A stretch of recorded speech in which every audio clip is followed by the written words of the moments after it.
कादर खान साहब, अस्सलाम वालेकुम सर, कैसे हैं आप? जी वालेकुम सलाम।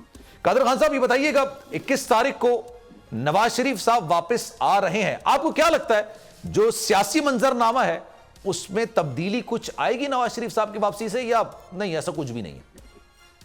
पहले तो नवाज शरीफ साहब आएगा नहीं है, तो तब्दीली किस बात का ना तो आएगा।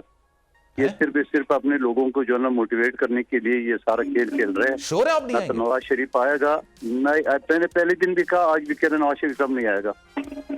और जिस आप तरह उस तरह जिसकी सोच है कि मैं जनरल बाजवा को अपने अंजाम तक पहुंचाऊंगा, जनरल फैज को अंजाम तक पहुंचाऊंगा, और आने वाले अक्टूबर 2024 में चीफ जस्टिस बनने वाले जस्टिस इजाजुल हसन को अंजाम तक पहुंचाएगा।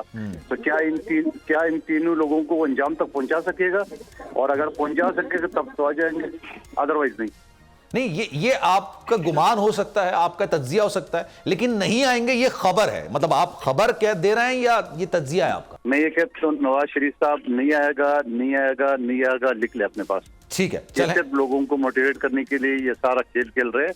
ठीक है, सियासी तौर पे उनको हक है, मगर वो अगर मुस्तकबिल की चीफ जस्टिस को भी अंजाम तक पहुंचाने का उसकी सोच है तो लेकिन उस बयान से तो वो वापस हो गए ना। उन्होंने कहा नहीं, हम तो अब एहतसाब की बात नहीं कर रहे, हम तरक्की की राह पर गामजन की बात कर रहे हैं। ये भी बेवकूफ बना रहे हैं, और ये बेवकूफ हो रहा है जो इनके दिल में एक बुग़्ज़ था वो सामने आ गया। अच्छा, वो अदारों के सामने भी आ गया, अदलिया के सामने भी आ गया, पाकिस्तानी अवाम के सामने भी आ गया। तो और जब उसका भाई वज़ीर आज़म था, ये उस वक्त नहीं आया तो अब कैसे आएगा? तो सर एक सवाल ये भी है ना कि अगर एहतसाब की बात वो करते तो पाकिस्तान पीपल्स पार्टी भी तो एहतसाब की बात करती है ना, या आप कहते हैं कि नहीं जनाब एहतसाब की बात नहीं होनी चाहिए? उनके ना आने से पीपल्स पार्टी को क्या फायदा होगा?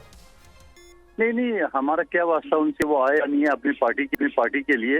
मेरे सवाल तो सिर्फ आपके सवाल के जवाब मेरा जवाब है कि जब उसका भाई वज़ीर आज़म था शहबाज शरीफ साहब, उस वक्त नहीं आया तो अब कैसे आएगा? ठीक है, उस वक्त तो ये बयान भी नहीं आया था, और उस वक्त ये सूरत-ए-हाल भी नहीं थी, उस वक्त तो सारा सब कुछ उनके हाथ में था, तब भी नहीं आ सका, अब कैसे आएगा? तो ये सिर्फ ठीक है उसकी पार्टी को अपना, शायद बंदियाल साहब थे इस वजह से वो नहीं आ रहे थे, ऐसा भी तो हो सकता है। नहीं, ये इस बयान की वजह से नहीं आएगा, लिख ले मेरी बात। सब्सक्राइब करें और बेल दबाएं ताकि कोई खबर रह न जाए।